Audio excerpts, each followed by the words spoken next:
Lovely. What's it doing? That's good. Hi, I'm Pixie, doing another video talking about money and stuff. Money and life. So I've done all right actually so far. I keep doing this video, but never actually release it. So I've got to release it. So during my crypto experience, I've sort of bought, sell stuff, and it's been a bit hit and miss. It's like I bought these two NFTs for about £300, and then they went up, and I sort of swapped them in and out of things. So I bought a couple more of these NFTs, but they didn't really live up to their promise. I was thinking maybe it's time to move on, and there's always this thing about don't get married to your assets and things. Some people can't bear to sell them, and they go up in price, they go down in price, but they don't actually change anything. And they might just lose that money initially, or that value, basically. I think we should talk in the correct terms. It's like value, currency, it's energy. That's what it is. So data becomes like this energy. That's a manifestation, I guess, of information. So that's the better way to look at it. Because often people say real money, and they think it's the paper money they hold in their hand, but that's just a representation of a value that's been agreed by government. So the fiat money, but things that are pegged to things are slightly different. So it's like the data credits, but then again, Visa moved in this direction anyway. With sort of like you just use your card and it processes it, and you don't actually see the money. You just know that some money's come out of your account, and it's just transferred value system. So in essence, we all equally have the same value. We just trade them between each other, and that movement of energy, it generates other forms of energy. So basically, yes, I sold these NFTs. So Hydra Whale NFT. Now Hydra Whale, I like the actual project, I like the team, I like everything else, but it wasn't really moving financially forward enough for me. So I took the money and I invested in something else. And I went into some coin called Ladies. But then I realised it had such a massive market cap on it. It was like 25 million, and some half of the supply is owned by these exchanges. So for it to shoot up a lot more, it's going to be a little bit more difficult, and plus there's no real utility to it. It's just this kind of odd meme coin, in that it's something that Elon Musk mentioned something, and they set up a coin, which they usually do, and then it's got his Telegram. They got these sort of unusual things like pictures with like a cartoon face whacked on top of it, and and some of it's meant to represent spirituality, but it looks like cladly dressed women with these. They're all in probably their 20s with these strange sort of things on their faces, and movies as well, using sort of movies and putting these faces on. But I don't know, it's quirky, I guess, but I don't think it's really going to go anywhere. So I put it there for a bit, and then I went to something else, and I thought this is going to fly. This is new. It sounds like a trendy thing. It went up in value, and then I come back down in value. I thought, what would I do? So I looked at something called Dex Tools. Now, Dex Tools has new coins that come out and tokens. The only other issue as well is not that a lot of them could be like scams. So a massive amount. So yeah. So what I'm saying is don't like invest. That's what I'm saying. I'm saying research and make your own choices on these matters. So there was this new token come out. You could exchange between different chains, you swap between different chains, it's anonymous, there's lots of privacy about it, so you can go and do it. Because at the end of the day, it shouldn't be companies getting penalised for people, their clients, using it, because a country said, I don't want my citizens using Bitcoin or something. Who tells them what you can do with yourself? But I mean, there's a lot, obviously, laws to respect, but it should be a matter of just pay your tax as an individual if it's that excessive. But for me, I mean, so what I've done is it shot up in value. So I put like 2,000 in there, and now it's about £90,000, and it's paying me little dividends. So I'm starting to put them into other things.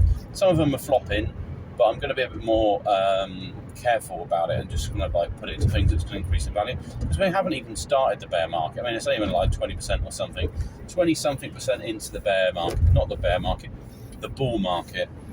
We've been in the bear market for a while, so the bull market we're only about 20% in, because things started to pump, and there was indicators for it as well, like the Pepe coin went through the roof, and people were keen to invest money, but they're looking for the news, the right kind of news to stimulate them to start putting, and they're putting money into complete weird stuff, like they say Elon Musk makes a statement in any form, that gets taken and turned into something, and people start chucking their money into it.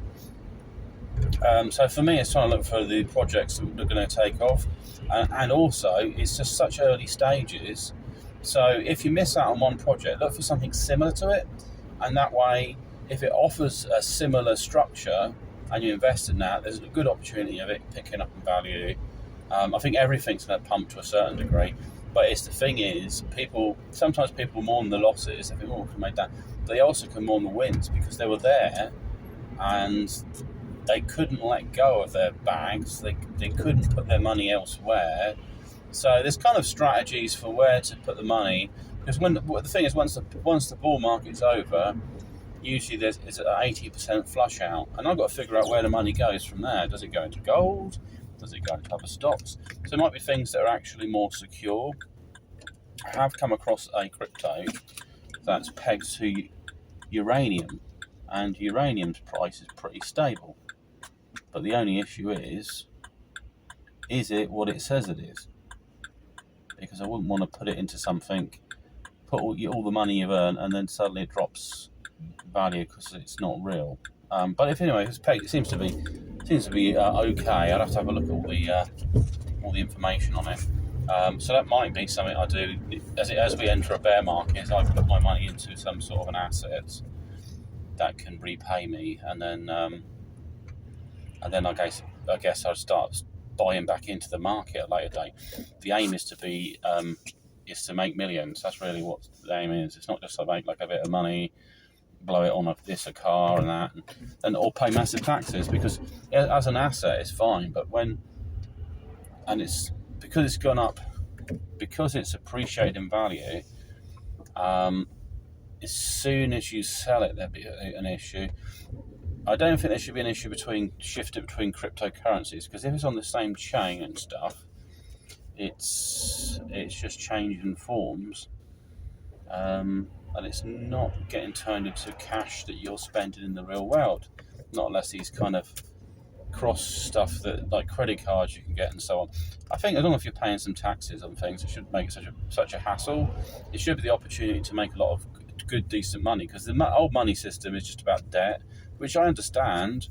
There's always a space for fiat, but people don't want to be in debt forever. I mean, you want to retire with a lump sum of money. You want to retire with a quality of life. You don't want to retire where you're getting a sort of measly amount on a pension. Your health's been damaged by your lifestyle you led of been working all the time. You haven't really enjoyed life at all, and you don't know what to do yourself, because all these opportunities were sort of taken away from you. But there's a whole host of things, and like I say, once people understand the market, it's trying to get your head around it, because a lot of people won't go there because they're scared, and that's fine. And the fear of loss as well, because there's a massive risk. There's less risk now, because what happens is I get dividends every 3 days, so I get like could be like £100 in ETH, it could be 200, depending on what the activity on the exchanges, the DEX. So as long as they're making money through that, then I make money as well as being a holder. And then I just explore. There's two different routes. I either look for things that are trending that are secure and think, well, they probably might go by 10x. Like if they're 10 million, they might go to 100 million in the bull market. So they're pretty safe to put investment in. Or I go into high risk ones where I look at things that have just been released, see if they actually have a credible structure to them, because because a lot of them could be fake, a lot of them could be not what they say they are. It could be poorly run, poorly managed. The development team is not really there. So there's a lot of these out there, and so I want to look for things that actually work, have value, and I just put the money into that, and then if it just, well, the idea is hopefully I do something like 100x or something, or 50x from my position. It could be anything.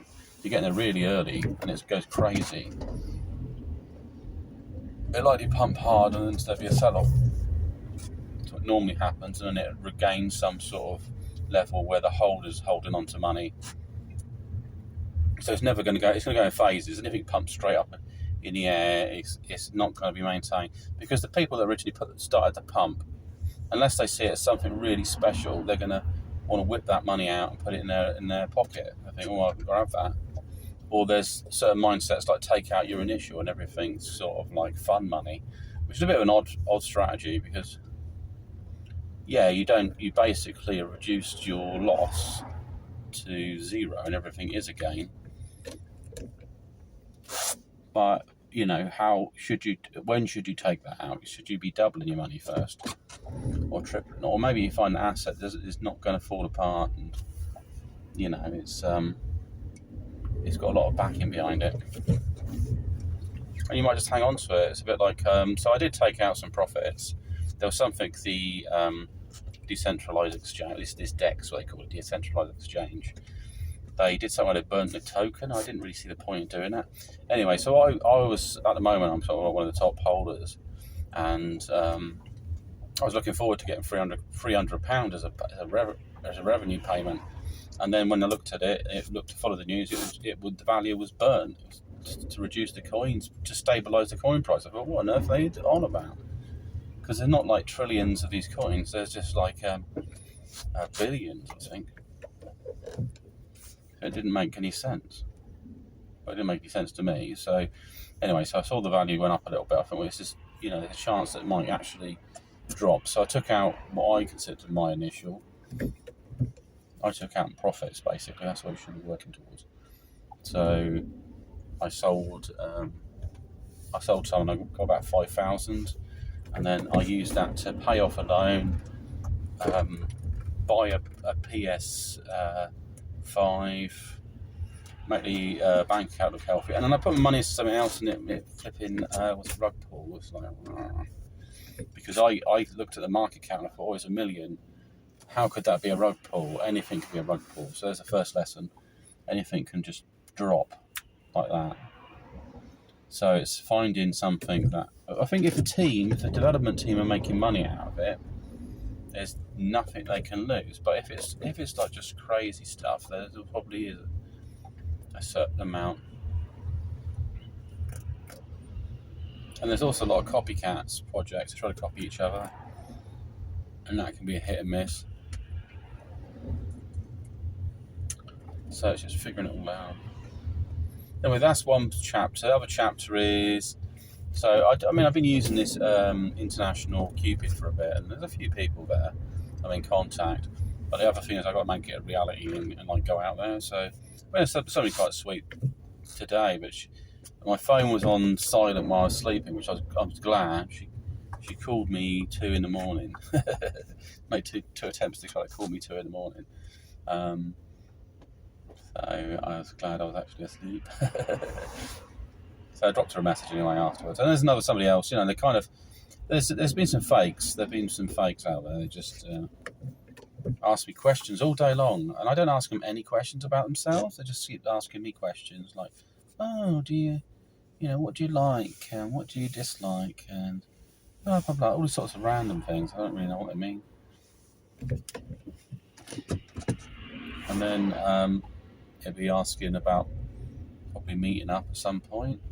But other things I can play around with the options here. I could say I want to just sort of like date and mix and mingle a bit. I could say I'm quite open to a serious relationship. Problem is that a woman might turn around and just want that serious relationship. I want a meaningful relationship, but I don't sort of like the roadmap. Here it is. You got to do this. You got to earn that. So at the moment, I've got this option that if I become this millionaire, it's not to spend that money, it's kind of like to utilise it. There might be the option of retiring early, which would be nice. And then what should I do? And then I could look at building a family or building out my stuff. I could do more interesting different things with my life. Bit of travel, these sorts of stuff. I still might dip my toe in and do a bit of work here and there, but at least I don't have to worry about it so much.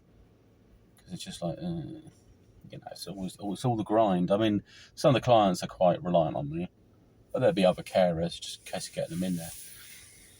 And then, like I say, just do the odd job with them and so on, and work out what I want, decide what I want in my romantic life. I mean, do I have more than one partner?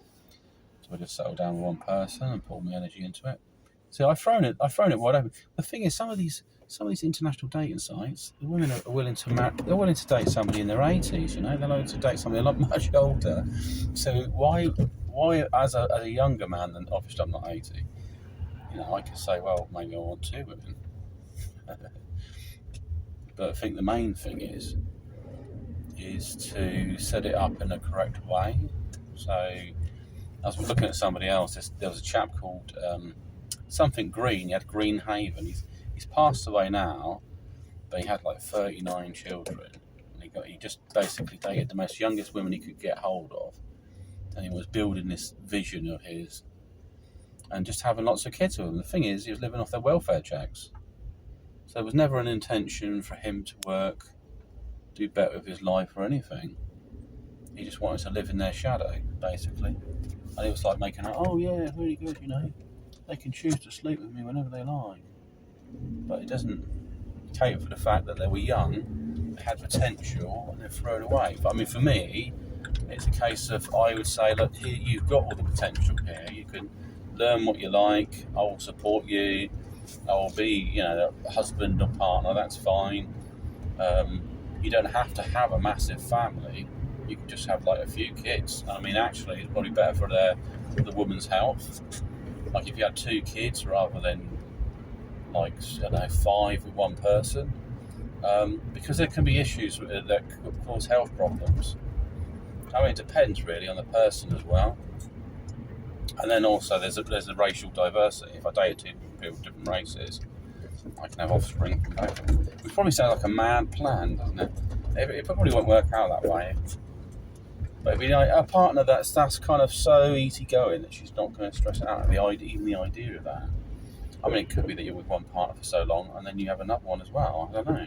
This is the options. And I mean, some women will hate that, but the thing is, what they get is they get a friend. They also get like a friend for life. So the other partner, they hope they get along. And they both can support each other as well. And often women work closely, collectively. If there might be some stuff as a man, you just kind of, it's not like you're not interested, you're just not wired out that way. Oh, go on. Yeah, I'll let you out. Go on, then. He's got his nose of his car halfway out, and I let him out, and he's just hanging around. So there's all the possibility. I mean, other cultures are benefiting from it. Dropping birth rates, all sorts of things going on, and also potential for health problems. I mean, certain genes like autism and so on exist, and there probably are not like throwback genes, but they're the genes connected with. They're connected with like race and like got Neanderthals. And sort of the ADHD is sort of the hunter, so he's kind of on that red alert. So basically having children when you're younger, because there might be more risks of more complications. There's nothing wrong with autism, but it could be that it actually takes a lot of energy to create somebody with certain genetic traits, and there's a chance of failure, I guess, to a certain degree. That's probably the same for anything. So it's just the way we live our life, really. Anyway, let's be signing off. Have a great one. Speak to you soon. Bye.